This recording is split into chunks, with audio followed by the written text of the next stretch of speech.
As someone that's had some sort of PlayStation at home for almost as long as I can remember, and as a fan of 3D action platformer games, I'd like to think I've had it pretty good with this genre in my earlier years, both with the PS1 and the PS2, but especially the PS2.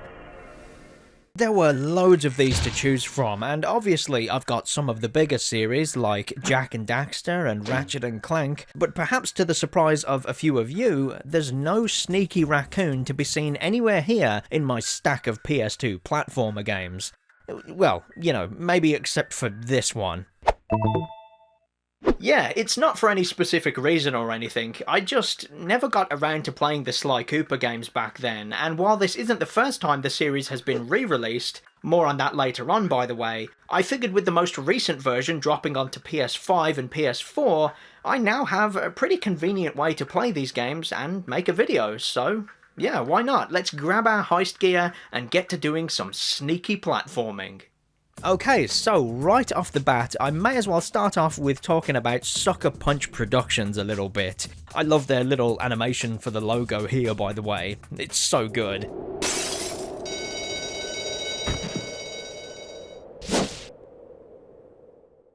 But yeah, these guys started out making a little platformer game for the Nintendo 64 called Rocket Robot on Wheels, which, well, you know, as a PlayStation kid at the time, I completely missed out on this one, which is a shame because I actually do like the look of it. But it was their work on the Sly Cooper franchise that really put these guys on the map. Since then, they've gone on to have a couple of other big smash hits like Ghost of Tsushima, but it was the Infamous series of games that I mainly know these guys for, especially Infamous 2. I played that so much when I first got my PS3. Anyway, going back to Sly, straight away we've got this little opening sequence that really sets the mood, and I am really liking the vibes this thing gives off. Things do look a bit blocky here and there, but the high contrast colours and this cell shading effect really give it some style. And just like that, boom, we are straight into the title screen, and from there you can go straight into the game too, no messing around.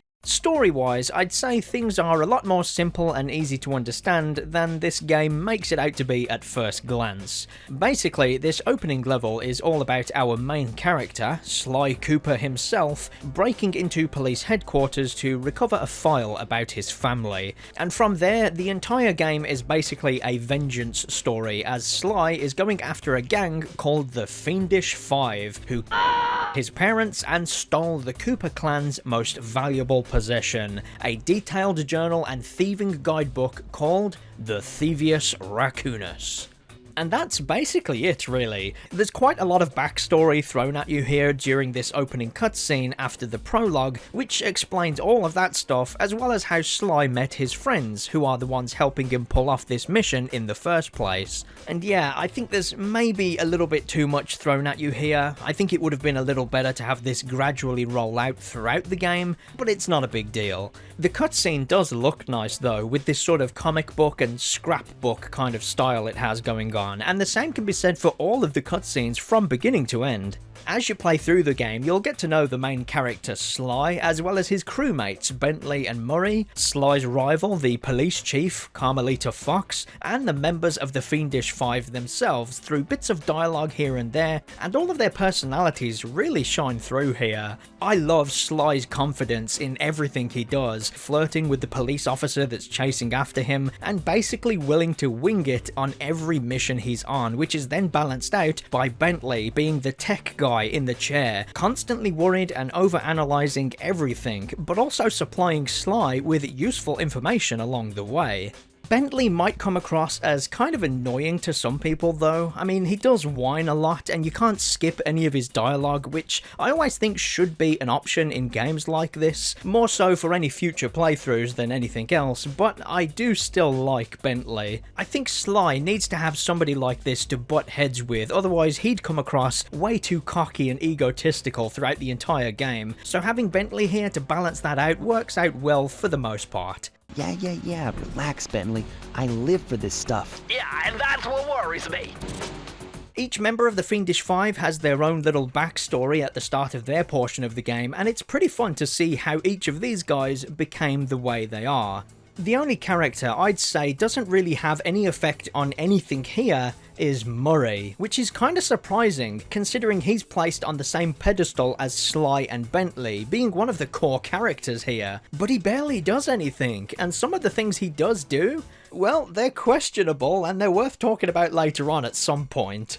Anyway, outside of the cutscenes, I'd say generally speaking, this game can look really nice at times, with loads of colour and lights that really pop out like a comic book. That's one of the things that kinda hits you really hard as soon as you boot this game up. I mean, look at it looks great. Honestly, it's a bit of a shame that the first proper level you come across isn't exactly the best example of what I'm getting at because of the constant gloomy weather, rainstorms, and interior locations. But once you move on from there, levels generally look a little better for a while, before eventually fading back into that same trap of having a thematically dark level be lit poorly with less striking art direction overall. And it's a shame because I have really liked areas in other games before now for making great use of colour and lighting despite the level being themed after something typically dark. Take this for example, you can still have a spooky swamp level be light enough to see what you're doing by using cooler pastel colours to get that across. But here, not so much. The spooky swamp level in Sly Raccoon is just a little too dark for my liking. But I am a big fan of the neon lights of the casino levels and the rooftops and moonlight of the opening sequence in Paris. And here in this back alley level where it's well lit with loads of colourful things all around. I think most places in this game with some standout lighting and bright colours can look really good. It's just that isn't the case all the time, and it's really easy to notice. If anything, I do kind of wish the cell shading effect was maybe used a little bit more, or at the very least if they gave these characters a bit more definition by having some line work on the character models themselves, because without that you just have these thick outlines on the characters and they can look a little bit off compared to the world around them sometimes. That being said, I do understand the limited usage. This game was released before HD TVs were even remotely commonplace, and it's when you keep that in mind that it all starts to make sense. You've got to make the stuff that's most important stand out after all, and yeah, I'd say this is a pretty good way of doing that. Generally speaking, the gameplay here is a 3D platformer, but of course, like many other games within that genre, you do get quite a lot of other stuff happen from time to time, which I'll get into later on, but for now, if I just focus on Sly's core moveset, then yeah, I'd say it's pretty good. You know, broadly going over it nice and quickly, I would say Sly feels nice when you move him around, which is good. He does have a very basic set of moves to begin with, but this does grow over time with more active and passive ones, but the general core movement, even without any of that stuff, still feels good and responsive. He's pretty nimble and quick to grab onto and jump off of things. His double jump is nice because it gives you a little bit more air time, but only if you time it right, and even then it's not enough for this thing to seem overpowered, so there's a nice balance there. And with that, Sly's got his own take on a ledge grab. Instead of your typical one where the character uses both hands to grab onto the ledge, Sly just kind of perches himself onto a ledge if you get close enough to one, and from there you can immediately jump out of it. But the best of Sly's basic moveset for me is anything that stems from pressing the circle button. Circle is basically the do a cool move button in this game, and it puts that across pretty clearly multiple times. What circle does exactly is always contextual, but to start off with, you can press it to make Sly climb up onto ropes, pipes, and ladders, or you can make him lean into walls for some sneaky cover, or to tiptoe along a thin ledge, or my favourite, to extend his cane out and use it to swing off of hooks. Yeah, this thing isn't just for hitting bad guys with, you can use it for getting around too. There is something about this I really like, just the way it feels with the physics of the swing and how the animation for Sly actually makes sure that the cane itself makes contact with whatever hook you're trying to latch onto, and it has a good sound effect for the two pieces of metal latching onto one another. Yeah, I don't know what it is, just out of all the things you can do in this game, this is the thing that made my brain go, ooh, okay, that's pretty cool. Later on, this will go even further by adding things like small points for Sly to jump to and perch on in quick succession, or rails to walk and grind across, but it's all handled with this one universal do the cool thing button. It is pretty simple, with you basically rocking between pressing X and circle to do these things, but it gets the job done in the moment. And the animation work on Sly making these moves look really sneaky and cool makes them fun to do either way, so yeah, I'd say this works just fine. In fact, animation in general is something I really like about Sly as a playable character. Everything he's able to do has the movement of someone who's both an expert in his field of thievery, but also as someone who enjoys showing off whilst doing it. A lot of it is the small things, like the way he'll spin around to land on small perches instead of just jumping towards them. Why? Because it looks cool, that's why. The same can be said with Sly's double jump. While it does give you a little bit more airtime, the flip he does whilst doing it is mostly for show. Okay, yeah, sure, it maybe helps us as the player know that our button input has gone through, but also, and I think more importantly, it just looks cool.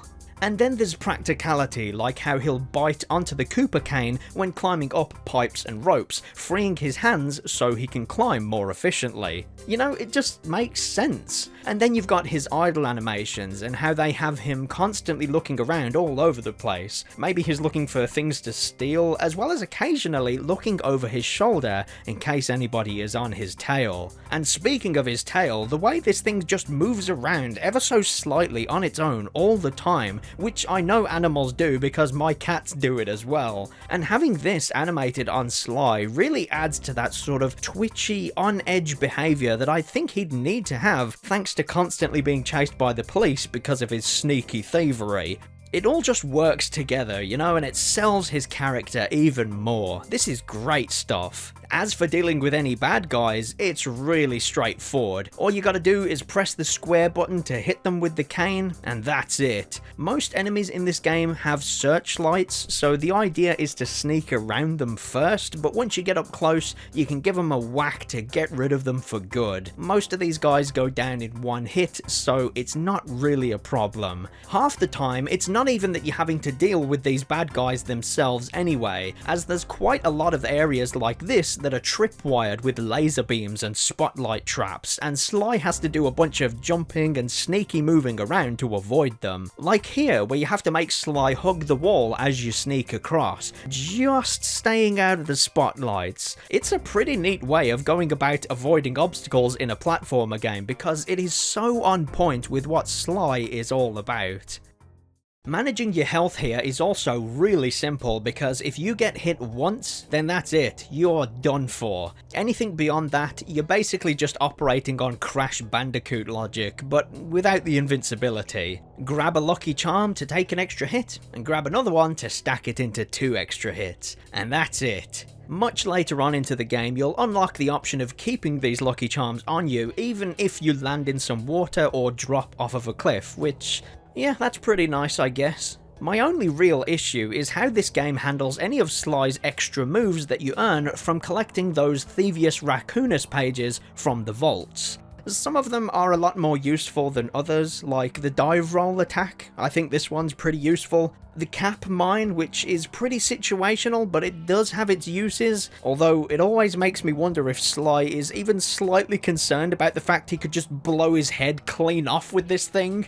And then there's other moves that are a lot less useful than you'd think they'd be, like this one that lets you slow down time during a jump. Yeah, sure, slowing down time sounds useful in a platformer game, but it also slows down Sly, the entire game world around him, and the controls that you're using to make him move, so I actually found this made certain jumps harder than they already were.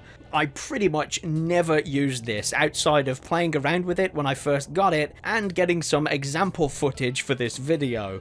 It's totally useless to me. But anyway, the moves themselves are besides the point, because the bit that I'm not a big fan of is how all of them are mapped to the triangle button. But this isn't context sensitive like the circle button moves. That makes sense because the whole point of those is that they're all movement focused, whereas here, these do all sorts of different things. The main issue is that you have to cycle through each move one by one using the L2 and R2 buttons, and then press triangle to do whatever move you've landed on, which just seems so clumsy to me. You know, if I do have a certain move that I could really do with using right now, I don't really want to have to scroll all the way through all of these moves just to find the one I need, because before now I've completely missed the opportunity to use whatever move I needed by the time I found it, and it's so annoying. I think the easy solution here would be to just have a wheel that displays all of them at once, like the weapon wheel in Ratchet and Clank. Or maybe you could just use the D-pad for this sort of thing instead of moving Sly, because I have no idea why anybody would want to use the D-pad to move him around in this game. That being said, I think a lot of the time you'll probably want to just default this triangle button to the fast move once you've unlocked it. This speeds up the entire game, which was apparently used by one of the Cooper ancestors to speed up stakeouts, but here it's just good for getting around a little bit faster in areas you've already gone through. It is kind of weird that this increases the speed of the entire game rather than just making Sly run a bit faster, but whatever, it works, and it's way more useful than the slow-mo button, so it's got that going for it.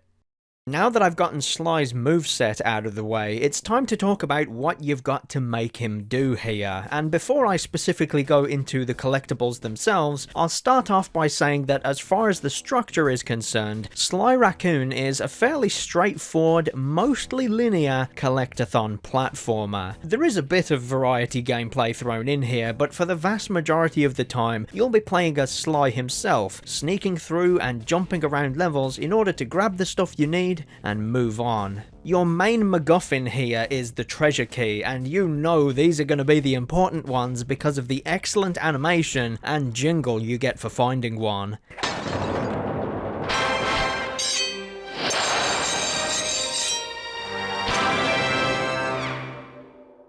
And then your smaller scale collectibles are these little clues that are found inside green glass bottles. Collect a full set of these in a level and then you can open a vault containing either a page from the Thievius Raccoonus, which will teach Sly a brand new move, or it will provide you with the blueprints for that area, revealing the collectibles in your binocucom. It's all useful stuff either way, but it is kind of hard not to be at least a little bit disappointed when you get the blueprints from these because, you know, blueprints aren't fun to play around with. Anyway, with these, I really like that you do actually have to put the code in yourself to crack open the vault. I know it's a bit repetitive having to do this in every single level, but I like that you can hear the little clicks and turns of the numbers as they lock into place. And it's a pretty unique way of getting a reward for collecting everything. You get a nice musical piece and this great animation of the vault door swinging open and everything. It's pretty cool. I also like that it just thematically makes sense too. You need to find each of the clues to help Bentley figure out what the number is, then you need to find the vault wherever it is in that level, and then you need to put the number in. You're not just collecting a bunch of things that will magically open the vault door, you know? It's just pretty neat seeing all of this stuff play out in real time. Oh yeah, and the way Sly leaves behind his little Cooper insignia calling card in each vault he empties along the way, it's so good. This is what I mean, the game really has its own flair and style constantly going on all the time, and I really like it. Each member of the Fiendish Five has their own hideout in the world, and all of these act as a hub area for everything you'll be doing in order to get closer to them, with each level typically being themed around doing something to disrupt their operations, like turning off the power supply, or just generally stealing something of value to them. And I really like how each one of these hub areas is set up to be its own little episode within the game, almost like you're tuning into the newest episode of a Sly Cooper TV show or something. Each one has its own unique name and a cool animation to introduce it, and yeah, I just really like this. It makes each area feel that little bit more memorable to me. And while these levels in the episodes are nowhere near as open-ended as the example I'm about to give, the way you go about doing things in Sly Raccoon really does remind me of the original Spyro the Dragon. Because yeah, you do have a few alternative activities to do, but these always occur in their own separate stages, and as far as the platforming levels go, you basically just go in,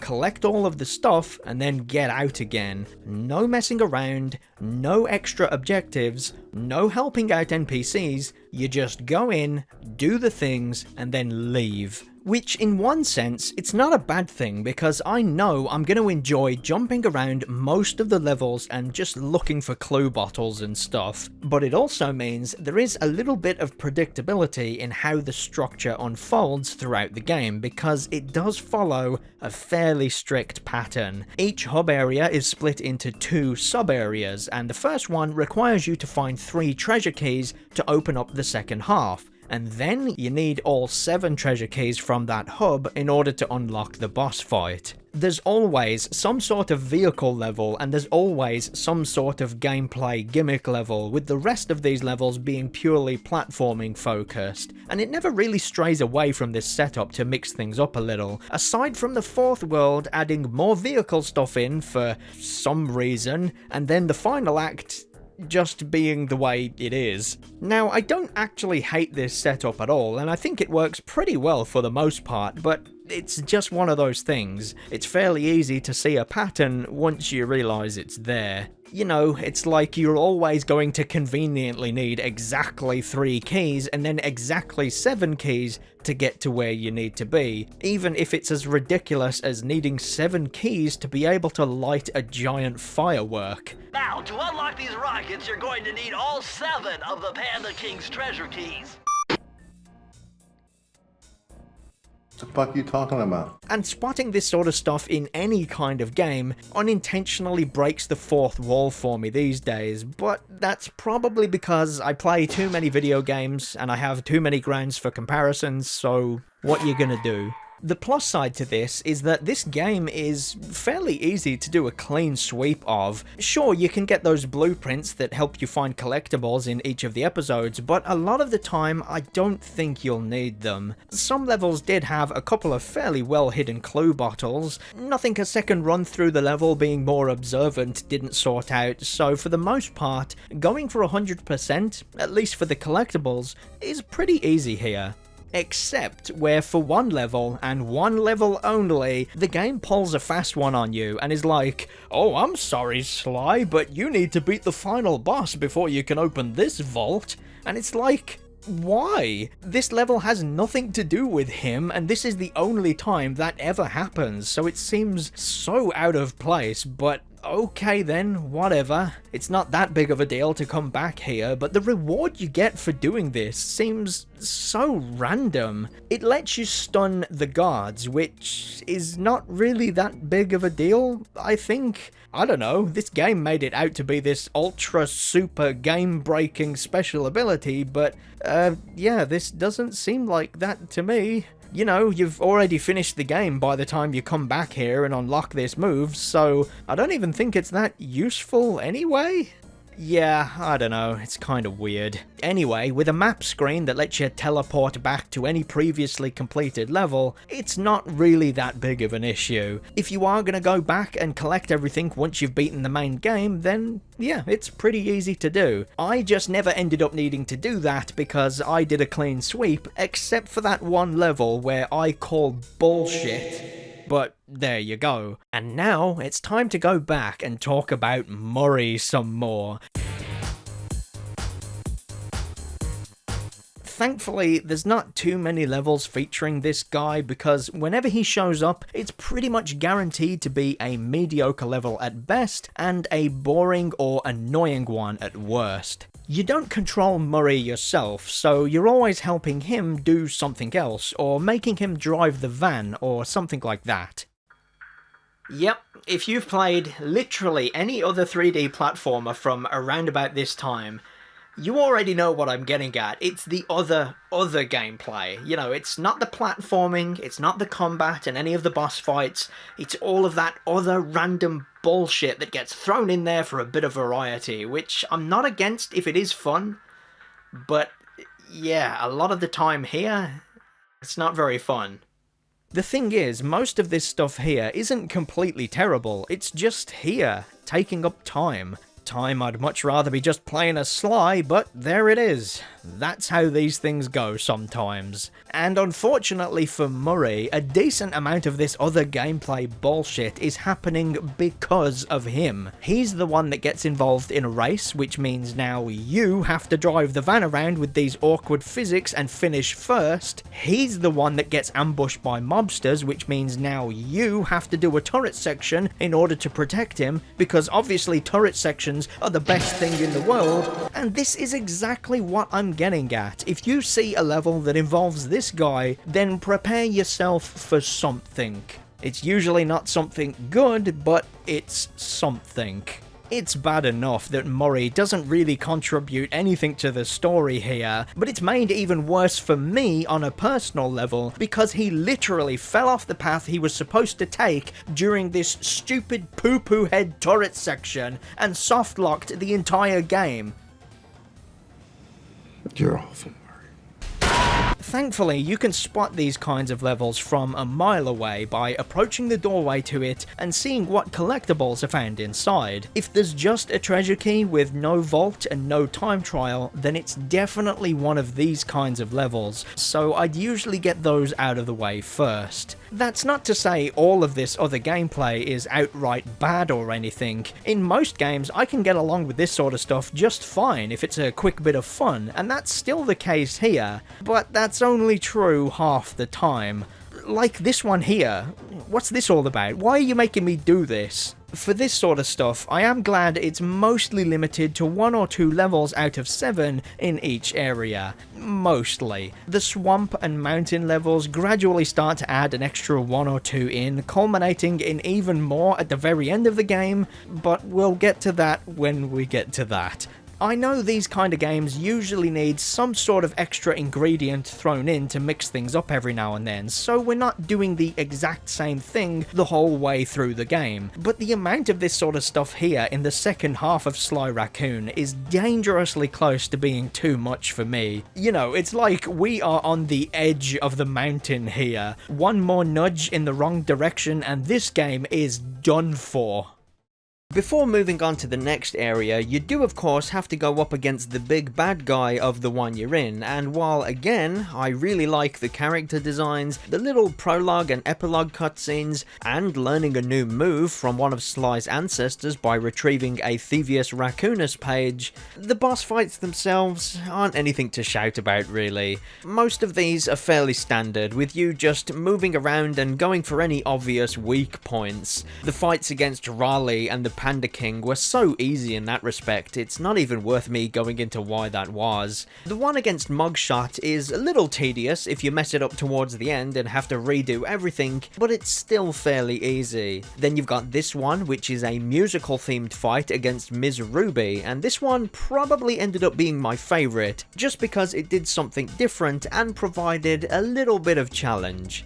And then you've got the final boss fight, which I think is worth going into on its own later on. But yeah, I remember thinking it's kind of weird how quickly each member of the 5 rats out where the next one is located too. You'd think Sly and the gang would have to do some proper detective work to figure this out, but nope, these guys basically hand that information to you on a plate, except for the Panda King for some reason. Either he genuinely doesn't know where the next guy is, or he's not a snitch. I don't know. In fact, here I found it even funnier because it's Bentley who radios in to say he's done some research to find out where the final member of the Fiendish Five is hiding, but in reality, I reckon he just looked at the map that was already on the wall in the hideout because, yeah, it's already there and in position the entire time. I guess I also found it a bit weird that each one of the gang members was holding on to a specific page of the Thievius Raccoonus, but they never used that move or any of the information from within the pages against Sly. I don't know, I thought that would help reinforce how useful this book was to the Coopers and better show why Sly wants to get it back in one piece. But nope, the fights just play out as they do, and as a result, the move you unlock for defeating these bosses seems completely random. Anyway, yeah, going back to what I said before, I think the best boss fight for me was this one against the voodoo crocodile lady, Miss Ruby. This one does something a little different, where the level is introduced with this rhythmic platforming sequence, which sort of teaches the player to keep an ear open for the beat of the music. And then the boss fight itself is this back and forth game of copying the button prompts to the same tempo, and it gets really frantic towards the end. I've seen online that some people think this is the hardest boss fight in the entire game, but I don't know, I got through it fairly easily and I thought it was pretty fun. I do think it could have done with some more of this kind of stuff, where you're platforming to the beat of the music in between each phase, maybe jumping over magic spells that are being blasted towards you, but this bit where you dodge the PlayStation symbols was fun enough. I liked it. Overall, the bosses here aren't really that special to me. The characters themselves and their backstories are all great, but the fights against them are mostly miss than hits, unfortunately. Although, there is one more that I haven't properly spoken about.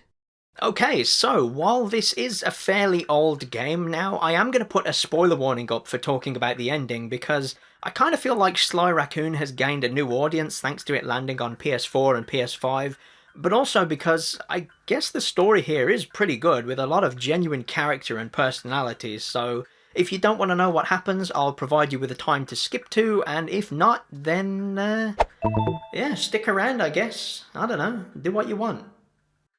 So, throughout the entire game, I do really like the idea of chasing down each member of the Fiendish Five, right the way to the very end to avenge Sly's family. And in the final act, you end up going face to face with the gang leader himself, Clockwork. Now, I actually love the premise for this guy. It starts off with Sly noticing that in all of the pictures of the Cooper ancestors so far from the pages of the Thievius Raccoonus, there's always a giant owl watching from the distance. And it's confirmed later on that Clockwork is in fact that very same owl, having kept himself going by replacing his body parts with robotic ones and staying alive thanks to his sheer hatred for the Cooper clan. And yeah, I actually think this is a great idea for a bad guy. I do wish it was maybe hinted at a little bit more often throughout the game in a subtle way, instead of it all just being dumped onto us within the final act here, but I do think it's a cool idea for a villain either way. Which is what makes it so disappointing for this to be the worst chapter in the entire game for literally every other reason, with a pretty lame boss fight against Clockwork himself to end it off. The chapter itself plays out unlike any of the others, being a series of linear stages, mostly from that bucket of other gameplay ideas that no one really likes, which all happen back to back. First of all, there's this turret section on the van where you have to defend it from oncoming attacks. Then there's a driving bit where you have to race against creatures to grab 60 computers for some reason, like you're grabbing crystal popcorn in the friggin' magma cone. Then you have to do a bit of platforming as Sly, which, to its credit, this is actually one of the best platforming sequences in the game, because you're constantly using all of the skills you've learnt along the way, but it's such a short segment that you could blink and miss this entirely. Then there's this twin stick shooter segment, which is to represent Bentley hacking into the Matrix. Then there's another one of these defend the Murray turret sections, except you're defending Sly this time. Then there's another platforming segment as Sly, which makes you move quickly because of the rising lava. And then you have the final boss fight against Clockwork, and you're in a jetpack.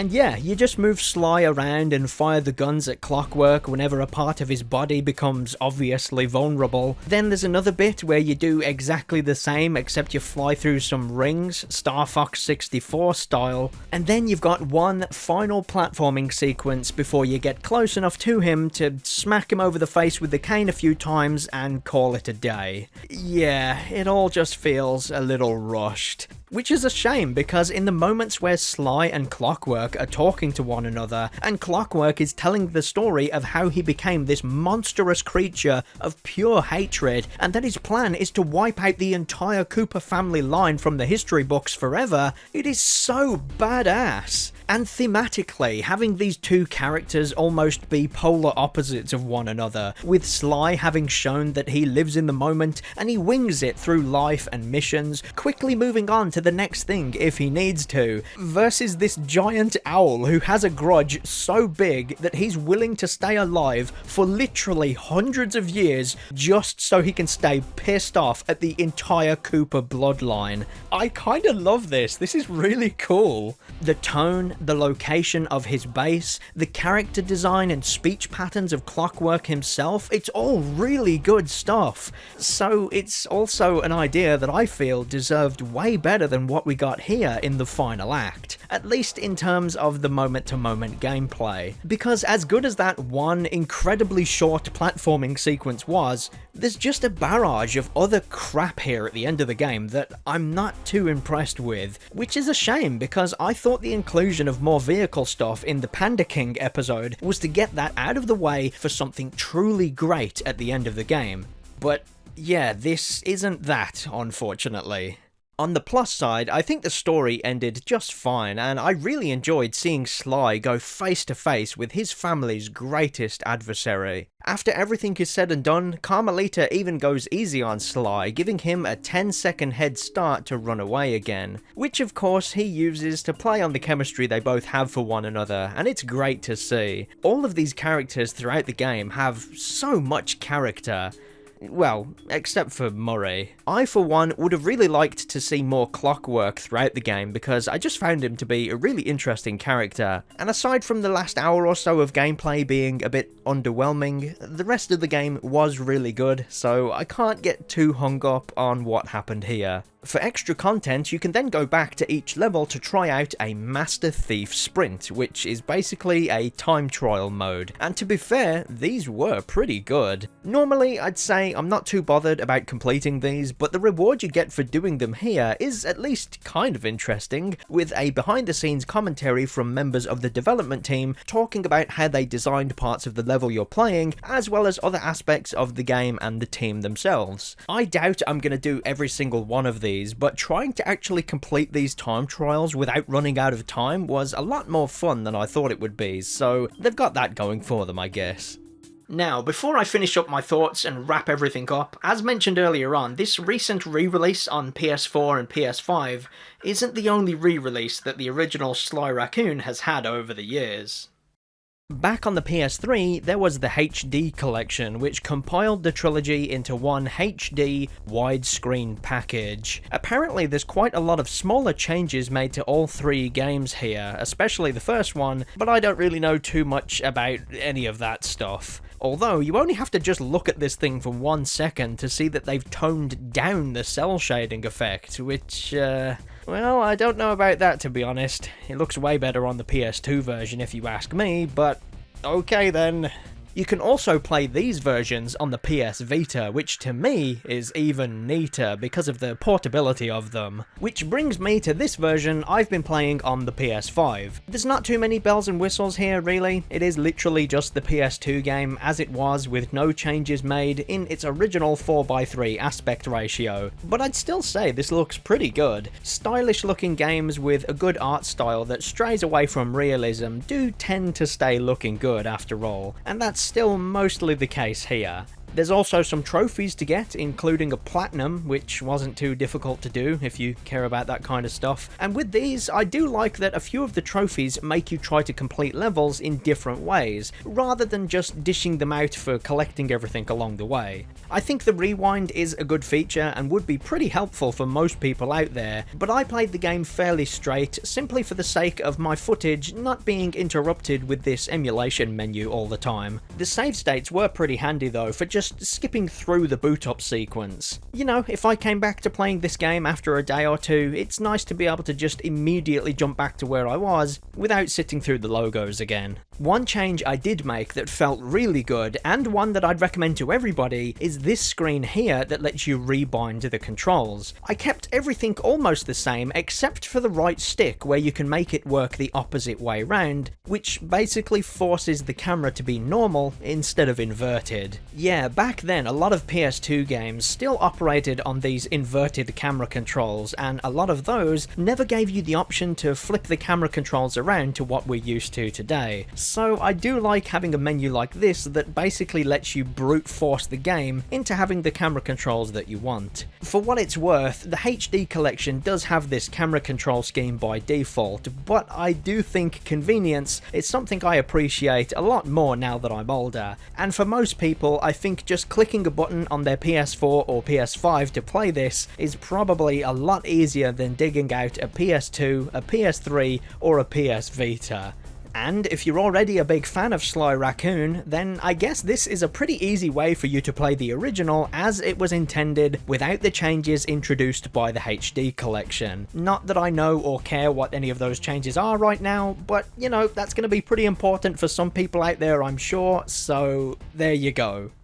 Overall, ignoring the fact this is a re-release and just talking about the game itself for a second, I would say Sly Raccoon is a pretty simple, formulaic, in and out, collect all the things and then move on sort of 3D platformer, which, yeah, you know, it can sound pretty bad when I say it like that, but with these sort of things, I think some solid theming and a bit of character can go a really long way, and Sly Raccoon has a lot of that. Seriously, this game's vibe is just so good. You're not just moving around and collecting random doodads, you're sneaking around, finding clues and raiding vaults to steal the things you need. And not in a nasty criminal sort of way either, it's more like Robin Hood as the little guy sticking it to the big guy, and almost every single one of Sly's movements and dialogue exchanges plays into that playful criminal persona so well. I mentioned it earlier on, but I do feel it's a really similar story to Spyro the Dragon. That is one of my favourite games of all time, but going back to it, I can easily see that it's a pretty bog-standard collectathon, at least in the way it's structured. There's not much to do in each level other than go in and collect all the things you need and then move on, but it's the personality and charm of it, both in its characters and the visuals, that really push it into something truly special to me. And while Sly Raccoon is obviously going for something a little bit different, I do kind of feel like I can love this game in the same way I love that original Spyro the Dragon, because it has a lot of that magic stuff going on. Sure, I'm not a big fan of some of its attempts at variety, and the final act of this game is a bit of a letdown to me, but I can't turn around and say that made me think the rest of the game is tainted because of it, you know? This is a great game. It is kind of weird to me that it took so long to get into, considering I'm a big fan of Ratchet and Clank and Jak and Daxter, but, you know, it's better late than never, I guess. And with that, we're pretty much done. My final thoughts would be that I'm so glad I finally took the time to sit down and play this game, because Sly is often remembered as one of the big, first-party mascot platformer characters for the PS2, and now I can finally see why. This game was great, and I cannot wait to play the rest, as and when I can get my hands on them.